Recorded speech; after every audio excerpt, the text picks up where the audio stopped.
इससे पहले वीडियो में हमने देखा था कि किसी डिटर्मिनेंट को हम किस तरीके से सॉल्व कर सकते हैं। ठीक है, तो हम डिटर्मिनेंट की मदद से आज हम देखेंगे कि जो हमारी थर्ड मेथड है लीनियर इक्वेशन को सॉल्व करने की, जो कि है क्रैमर्स रूल, इस मेथड में हम डिटर्मिनेंट की मदद कैसे ले सकते हैं। तो इस वीडियो में हम देखेंगे कि क्रैमर्स रूल की मदद से इक्वेशन को किस तरीके से सॉल्व किया जाता है। तो सॉल्व करने की मैं कुछ स्टेप्स बता रहा हूँ, ट्रिक्स बता रहा हूँ, जिसकी मदद से आप इसको आसानी से कोई भी इक्वेशन को सॉल्व कर सकते हो। लेकिन उसके लिए हमें कुछ बेसिक चीज़ों की जानकारी होना बहुत ज़रूरी है। ठीक है, तो उससे पहले हम देखते हैं कि उसको कैसे करना। तो मान लो आपको कोई भी दो इक्वेशंस दिए हैं, जैसे कि इक्वेशंस लेता हूँ 2x + 3y = 9 और दूसरा इक्वेशन मैंने ले लिया x - y = 4। कोई भी दो इक्वेशंस आपको दिए रहेंगे। ठीक है, तो जब भी आपको दो इक्वेशंस दिए रहते तो सबसे पहली स्टेप क्या है कि स्टेप 1 में आपको वैल्यूज निकालनी पड़ती है। किसकी? तो आपकी वैल्यू निकालनी है, डी की वैल्यू निकालनी है, डी एक्स की वैल्यू निकालनी है और डी वाई की वैल्यू निकालनी है। अब ये डी क्या है? डिटर्मिनेंट होता है। ठीक है, तो डिटर्मिनेंट जो है वो तीन वैल्यूज निकालनी पड़ती है, डी, डी एक्स और डी वाई। तो अब इनकी वैल्यू कैसे निकालेंगे? तो याद रखिए डी का जो मतलब होता है, मैं एक तरीके से आपको ट्रिक बता रहा हूँ, याद रखना है आपको कि डी को हम डिनोट करेंगे 12, ठीक है, 12, डी एक्स को हम लिखेंगे 32, 32 और डी वाई को हम याद रखेंगे क्या? 13, 13। तो आपको ये रूल याद रखना है 12, 32, 13। ये एक ट्रिक है किसी भी डिटर्मिनेंट के फार्मूले को याद करने की, जिसकी मदद से आपको जो डी और डी एक्स और डी वाई के जो फार्मूले हैं वो आसानी से याद हो जाएंगे। तो ट्रिक क्या है? 12, 32, 13। अब इसका यूज़ कहाँ पे होता है तो मैं वो आपको बताऊंगा। तो जनरली डी का जो फार्मूला होता है वो क्या बोलते हैं कि डी का जो डिटर्मिनेंट रहेगा, मतलब आप ये जो दो इक्वेशंस में से जब डी की वैल्यू निकालोगे तो उसमें 1 और 2 मतलब फर्स्ट कॉलम और सेकंड नंबर का कॉलम, ऐसे दो कॉलम रहेंगे। ठीक है, कौन से कॉलम रहेंगे? फर्स्ट कॉलम और सेकंड नंबर का कॉलम। अब कॉलम कितने हैं? तो ये इक्वेशंस अगर मैं लेता हूँ तो ये वाले इक्वेशन को मैं कुछ इस तरीके से लिखता हूँ ताकि आपको समझने में आसानी हो जाए। तो ये लिखा मैंने फर्स्ट इक्वेशन 2x + 3y = 9 और सेकंड इक्वेशन लिखा x - y = 4। तो ये क्या हो गया? हमारे दो इक्वेशंस हो गए। तो ये दो इक्वेशंस में देखो कौन कौन से कॉलम बन रहे हैं। तो कॉलम वाइज देखो, ये है x के कोएफिशिएंट, इसको मैं बोलूँगा फर्स्ट कॉलम। ठीक है, फिर जो y के कोएफिशिएंट है +3 और -1, ये क्या हो गया? हमारा सेकेंड कॉलम। और ये जो इक्वल्स टू कांस्टेंट होता है इसको मैं क्या बोलूँगा? Third column. तो तीन कॉलम्स होते हैं, फर्स्ट कॉलम, सेकेंड कॉलम और थर्ड कॉलम। फर्स्ट कॉलम मतलब x के कोएफिशिएंट, सेकंड कॉलम मतलब y के कोएफिशिएंट और थर्ड कॉलम मतलब कांस्टेंट वाले नंबर्स। तो इसमें हम देखेंगे कि तो यहाँ पे क्या बोला है कि अगर आपको d की वैल्यू निकालनी है तो आपको कौन चाहिए? फर्स्ट और सेकंड। तो फर्स्ट कौन है? तो ये है फर्स्ट 2, x का कोएफिशिएंट कितना है? 2, ये वाले x का कोएफिशिएंट कितना है? 1, मतलब 2 और 1। तो यहाँ पे मैं लिखूंगा 1 वाले कॉलम और ये 2 में लिखूंगा सेकंड नंबर के कॉलम। तो फर्स्ट कॉलम में कौन आ रहा है? तो फर्स्ट कॉलम में देखो यहाँ पे कौन है? कोएफिशिएंट 2 और यहाँ पे 1। तो इसलिए यहाँ पे कितना लिखा? 2 और यहाँ पे 1। उसके बाद क्या बोला है कि सेकंड नंबर का कॉलम लिखो। सेकंड नंबर का कॉलम कौन है? +3 और -1। तो यहाँ पे कितना लिखूंगा? +3 और -1। तो ये हो गई हमारी डी की वैल्यू। उसी तरह से अगर मुझे डी एक्स की वैल्यू निकालनी है तो डी एक्स की वैल्यू कैसे निकालेंगे? तो डी एक्स क्या बोलता है? थर्ड नंबर का कॉलम लिखो और सेकंड नंबर का कॉलम लिखो। थर्ड नंबर का कॉलम कौन है इसमें से? तो 9 और 4, ये थर्ड नंबर का कॉलम है। तो ये मैंने लिख दिया 9 और 4 थर्ड नंबर का कॉलम। उसके बाद क्या बोला है यहाँ पे कि सेकंड नंबर का कॉलम लिखो। सेकंड नंबर का कॉलम कौन है? +3 और -1, इसलिए मैं यहाँ पे कितना लिखूंगा? +3 और -1। तो ये हो गया हमारा dx की वैल्यू। उसी तरीके से अगर मुझे dy की वैल्यू निकालनी है तो dy की वैल्यू कैसे निकालेंगे? तो dy क्या बोलता है कि फर्स्ट कॉलम लिखो और थर्ड कॉलम लिखो। तो फर्स्ट कॉलम कौन है यहाँ पे? देखिए 2 और 1, इसलिए मैंने यहाँ पे कितना लिखा? 2 और 1। उसके बाद क्या बोला है? 3, थर्ड नंबर का कॉलम। थर्ड नंबर का कॉलम कौन है? 9 और 4, इसलिए मैंने यहाँ पे कितना लिखा? 9 और 4। तो इस तरीके से, वैसे आपके टेक्स्ट बुक में ए बी सी ऐसे करके फार्मूलेज दिए हैं, उसको याद करने की ज़रूरत नहीं है। ये एक सिंपल ट्रिक मैंने आपको बताई है। याद कैसे रखना? डी मतलब 12, डी एक्स मतलब 32, डी वाई मतलब 13। तो 12, 32, 13, 12, 32, 13, ये एक रूल है, इस ट्रिक है जिसकी मदद से आप किसी भी फार्मूलेज को याद कर सकते हो। डी की वैल्यू, डी एक्स का डिटर्मिनेंट और डी वाई का डिटर्मिनेंट आसानी से लिख सकते हो। तो आई होप आपको ये समझा होगा कि क्रैमर्स रूल में हमें 3 वैल्यूज निकालनी पड़ती है, डी, डी एक्स और डी वाई, और उसको कैसे निकालेंगे तो 12, 32, 13 के रूल से हम उसको निकाल लेंगे। उसी तरह से फिर लास्ट स्टेप होती है, 2 ही स्टेप है इसमें, स्टेप सेकंड ये हो गया हमारी स्टेप 1। स्टेप सेकंड में हम क्या करेंगे, सीधा x की वैल्यू निकालेंगे और y की वैल्यू निकालेंगे। अब x की वैल्यू कैसे निकलती है, तो x की वैल्यू का मतलब होता है कि आप dx को d से डिवाइड कर दो, और y की वैल्यू कैसी होती है, dy को आप d से डिनोट कर दो। अब इसको याद कैसे रखना है, इसकी भी मैं आपको ट्रिक बता देता हूँ। यहाँ पे देखो, ये अगर डी कैंसिल हो गया तो कौन बचेगा, x, और देखो इक्वल्स टू यहाँ पे कितना x है। उसी तरह से यहाँ पे भी देखोगे तो डी कैंसिल हो गए, कौन बचेगा, y, इक्वल्स टू कितना है, y। तो इस तरीके से आप जो है किसी भी डिटर्मिनेंट जो क्रैमर्स रूल है इसको याद कर सकते हो। ये बहुत ही सिंपल ट्रिक है, ठीक है, बोर्ड के एग्जाम में बहुत इंपॉर्टेंट है, ये आती ही है। तो आपको एक बात ध्यान रखना है कि जब भी आपको 2 इक्वेशंस दिए रहेंगे उसमें से सबसे पहले क्या करना है, डी एक्स डी वाई निकाल लेना। डी एक्स डी वाई कैसे निकालते तो आसान है, हमें पता है 12, 32, 13 के रूल से हम निकाल देंगे। अब ये 12, 32, 13 क्या है, तो ये कॉलम्स है। फर्स्ट कॉलम मतलब होता है x का कोएफिशिएंट, सेकंड कॉलम मतलब होता है y का कोएफिशिएंट, और थर्ड कॉलम मतलब होता है इक्वल्स टू कांस्टेंट। तो इस तरीके से आप डी एक्स और डी वाई की वैल्यू निकाल सकते हो।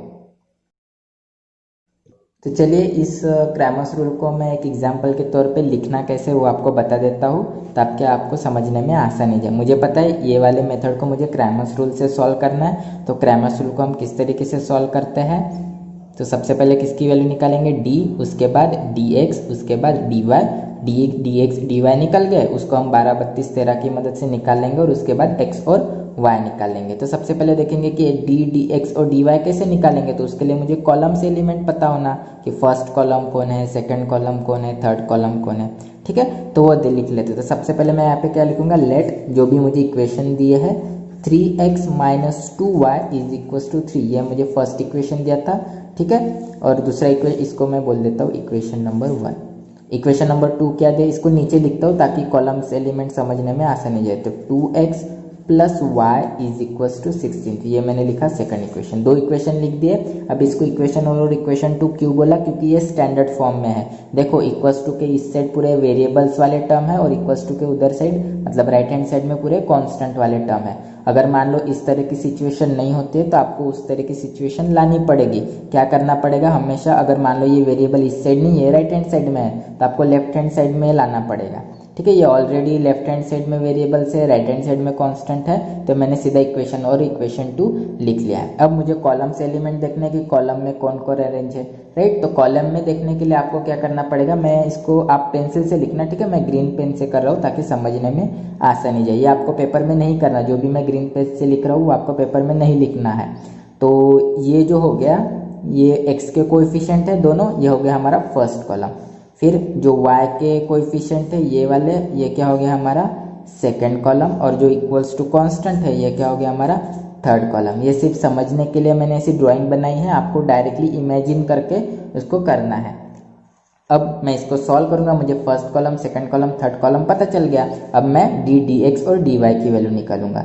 तो सबसे पहले लिखता हूँ मैं d की वैल्यू कैसे निकालूंगा। तो d क्या बोलता है, 12, 32, 13, मतलब सबसे पहले क्या लिखने हैं 12 मतलब 12, तो ये फर्स्ट कॉलम और सेकंड कॉलम लिखना है। फर्स्ट कॉलम क्या है ये मैं यहाँ पे बाजू में लिख लेता हूँ ताकि आपको याद हो जाए। तो d के लिए हम देखते हैं 12, dx के लिए लिखते हैं 32, और dy के लिए क्या लिखते हैं 13। तो 12, 32, 13, तो इस मदद से आप कर सकते हैं। d के लिए 12 चाहिए, तो 12 मतलब फर्स्ट और सेकंड। तो फर्स्ट कॉलम कौन है 3, 2, तो ये लिखा 3, 2, और सेकंड कॉलम इसके बाद 12 मतलब 2, तो 2 सेकंड इसमें कौन है -2 और +1, तो ये लिखा -2 और +1।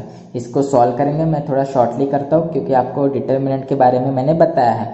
सबसे पहले इनका मल्टीप्लिकेशन करेंगे, 3 × 1 = 3, फिर निगेटिव साइन देते हैं, राइट। फिर 2 × -2 कितना हुआ -4, तो ये लिखा मैंने -4। अब इसको सॉल्व करेंगे तो कितना आएगा 3, ये माइनस माइनस +4, 3 + 4 कितना हुआ 7। उसी तरीके से अगर मैं dx निकालता हूँ तो dx के लिए क्या चाहिए 32, राइट। 32 मतलब 3 और 2, तो ये हुआ 3, ये हुआ 2, तो 3 मतलब कौन है 3 और 16, तो ये लिखा मैंने 3, 16, तो 32। फिर सेकंड कॉलम कौन है -2 और +1, तो ये लिखा -2 और 1। इसको सॉल्व करेंगे, क्या आएगा, डायरेक्टली करता हूँ, 3 1 जा 3, फिर माइनस देते हैं। अब इनका मल्टीप्लिकेशन करेंगे, 16 2 जा 32 और ये माइनस मतलब -32। साइन की तरफ थोड़ा ध्यान देना, ठीक है। अब इसको सॉल्व करेंगे तो माइनस माइनस प्लस होता है और 3 + 32 कितना हुआ, 35।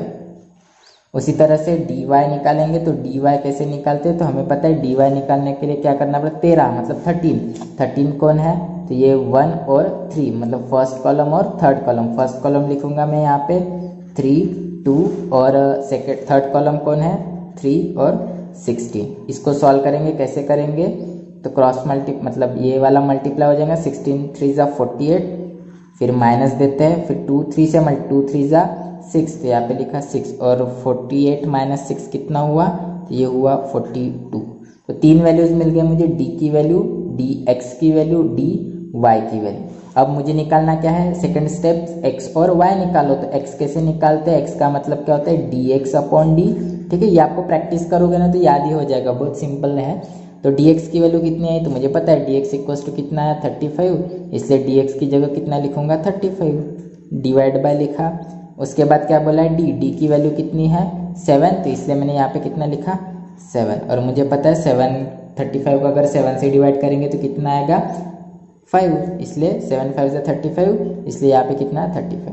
अब निकालना क्या है, y, तो y कैसे निकालेंगे, सेम उसी तरीके से y = इसका फार्मूला क्या हो जाएगा, dy/d, राइट। अब dy की वैल्यू कितनी है, तो dy की वैल्यू मुझे कितनी मिली, 42, इसलिए यहाँ पे लिखता हूँ 42 डिवाइडेड बाय 7, d की वैल्यू 7 रख दी। अब 42 डिवाइडेड बाय 7 कितना होता है,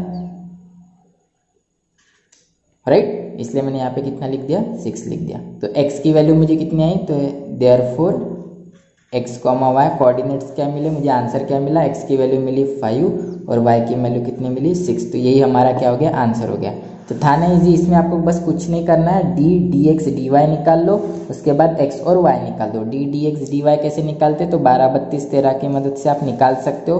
बस आपको इसमें एक बात ध्यान में रखनी है कि जब भी आप डिटर्मिनेंट सॉल्व करते हो ना, तो ये निगेटिव साइन का ध्यान रखना कि बीच में निगेटिव देना पड़ता है, ठीक है। इसीलिए आपको डिटर्मिनेंट की प्रैक्टिस अच्छे से चाहिए। और दूसरी बात, ये जो आप कॉलम्स एलिमेंट लेते हो तो इसके ऊपर भी थोड़ा ध्यान देना कि हमने बराबर कॉलम्स लिए हैं क्या। कॉलम्स एलिमेंट तभी लेना जब ये सभी क्या होंगे, स्टैंडर्ड फॉर्म में होंगे, मतलब लेफ्ट हैंड साइड में पूरे वेरिएबल चाहिए और राइट हैंड साइड में पूरे कांस्टेंट चाहिए। तो चलिए अभी थोड़ा मुश्किल वाला प्रॉब्लम देखते हैं, ट्राई करके देखते हैं इसका आंसर हम क्रैमर्स रूल की मदद से कैसे निकालेंगे। तो क्वेश्चन दिया है y = 5x - 10 divided by 2 and second equation दिया है 4x + 5 = -4। इसको कैसे सॉल्व करेंगे, तो सबसे पहले मैं इसको इक्वेशन 1 और इक्वेशन 2 नहीं बोलूँगा, क्यों, क्योंकि ये स्टैंडर्ड फॉर्म में है ही नहीं। स्टैंडर्ड फॉर्म किसे कहते हैं कि लेफ्ट हैंड साइड में सभी के सभी जो है वेरिएबल्स चाहिए और राइट हैंड साइड में कांस्टेंट चाहिए। तो ये तो ऐसा नहीं है, ये भी नहीं है, ठीक है। तो इनको पहले जनरल स्टैंडर्ड फॉर्म में ला लेते हैं, उसके बाद इक्वेशन 1 और इक्वेशन 2 बोलेंगे और फिर सॉल्व करेंगे। तो कैसे करेंगे, तो देखिए, तो गिवन दैट मुझे क्या दिया है, जो इक्वेशन दिया है y = 5x - 10 डिवाइडेड बाय 2, ये इक्वेशन दिया है। दूसरा इक्वेशन दिया है 4x + 5 = -y। जैसे का वैसे मैंने ये दोनों इक्वेशन को लिख लिया। अब इनको जस्ट सॉल्व करेंगे। तो यहाँ पे देखो क्रॉस मल्टीप्लाई होगा, 2 इधर चला जाएगा, 2 डिवाइडेड में इधर चला जाएगा तो मल्टीप्लाई में, तो ये क्या हो जाएगा, 2y = 5x - 10 डिवाइडेड बाय 2। और यहाँ पे अगर हम देखेंगे तो मैं ये वेरिएबल है, ठीक है, राइट हैंड साइड में, ये मुझे लेफ्ट हैंड साइड में चाहिए, तो ये वेरिएबल को इधर ला लेंगे, तो ये +y है, इधर चला जाएगा तो ये -y है, इधर चला जाएगा तो +y। तो ये लिखा मैंने 4x, ये -y इधर चला गया तो ये +y बन गया, और ये +5 जैसे का वैसे = कोई नहीं है अब यहाँ पे, इसलिए मैंने 0 लिख लिया। अब इसको फिर से सॉल्व करेंगे तो ये 2 नहीं रहेगा, ठीक है, ये 2 तो चला गया इधर, तो ये 2 तो इधर जा गया है। अब इसको सॉल्व करेंगे। अब यहाँ पे वेरिएबल है राइट हैंड साइड में 5x को इधर भेज देंगे तो क्या हो जाएगा, ये हो जाएगा -5x, यहाँ पे पहले से था 2y, तो ये लिखा +2y = यहाँ पे कौन था, -10, इसलिए यहाँ पे कितना लिखा, -10। और यहाँ पे ये +5 कांस्टेंट है, उसको राइट हैंड साइड में भेज देंगे, वेरिएबल वाले टर्म्स को इधर ही रहने देंगे। तो ये हो गया 4x + y = +5 इधर चला गया तो -5। तो दो इक्वेशंस मिल गए। ये दोनों इक्वेशंस में आप देख सकते हो कि जो लेफ्ट हैंड साइड में है वो पूरे वेरिएबल से, राइट हैंड साइड में कांस्टेंट, लेफ्ट हैंड साइड में वेरिएबल, राइट हैंड साइड में कांस्टेंट, मतलब ये अभी जनरल फॉर्म में है। तो अब मैं इसको इक्वेशन 1 और इक्वेशन 2 बोल सकता हूँ। तो यहाँ पे लिखता हूँ लेट, मैं क्या करूँगा, जो -5x + 2y = -10 है, इसको इक्वेशन नंबर 1 बोलूँगा। और दूसरा इक्वेशन कौन है, 4x + y = -5, इसको इक्वेशन नंबर 2 बोल दूंगा। दो इक्वेशंस बोल दिए। अब कॉलम से एलिमेंट्स लिखने हैं, तो मैं पेंसिल से क्या करूँगा, यहाँ पे कॉलम से एलिमेंट्स लिख लेता हूँ। तो ये हो गया हमारा x के जो कोएफिशिएंट है, ये हो गया हमारा फर्स्ट कॉलम, जो y के कोएफिशिएंट को भी कंसिडर करना, ठीक है। ये हो गया हमारा सेकंड कॉलम, और ये जो इक्वल्स टू है, ये क्या हो गया हमारा थर्ड कॉलम। अब जस्ट मैं इनको सॉल्व करूंगा। सॉल्व कैसे करते हैं, सबसे पहले किसकी वैल्यू निकालेंगे, d की। तो d की वैल्यू कैसे निकालते हैं, तो ये रफ में मैं लिख लेता हूँ कि d लिखना है तो 12 चाहिए, dx लिखना है तो कितना 32, और dy लिखना है तो 13। तो 12, 32, 13, ये आपको रूल याद रखना है। तो सबसे पहले मैं निकालूंगा d की वैल्यू। d की वैल्यू क्या बोलता है कि 12 चाहिए, मतलब फर्स्ट कॉलम और सेकंड कॉलम। तो ये फर्स्ट कॉलम और सेकंड कॉलम लिख लेते हो। फर्स्ट कॉलम है -5 और 4, सेकंड कॉलम कौन है, +2, कोई नहीं है मतलब +1, तो ये हो गया +2 +1। अब इसको सॉल्व करेंगे तो -5 × 1 -5, फिर बीच में नेगेटिव साइन देते हैं, 4 × 2 = 8, -5 - 8, ये हुआ -13। ये होगी हमारी d की वैल्यू। उसके बाद किसकी वैल्यू निकालेंगे, dx की। dx की वैल्यू कैसे निकालते हैं, तो dx मतलब होता है 32, मतलब थर्ड कॉलम और सेकंड कॉलम। तो ये हो गया हमारा थर्ड कॉलम, ये सेकंड कॉलम क्या है, -10 -5, तो लिखा -10 -5 और +2 +1, तो यहाँ पे लिखा +2 +1। इसको सॉल्व करूंगा तो -10 × 1 -10 होता है, बीच में नेगेटिव साइन देते हैं। उसके बाद -5 × 2 कितना हुआ, -10, तो इसलिए मैंने यहाँ पे लिखा -10। अभी इसको सॉल्व करेंगे तो ये हो गया -10 जैसे का वैसे, माइनस +10, और -10 +10 कितना आता है, 0, इसलिए मुझे यहाँ पे कितना आंसर मिला, 0 मिला। तो अब मुझे किसकी वैल्यू निकालनी है, dy की वैल्यू निकालनी है। तो चलिए dy की वैल्यू निकालते हैं।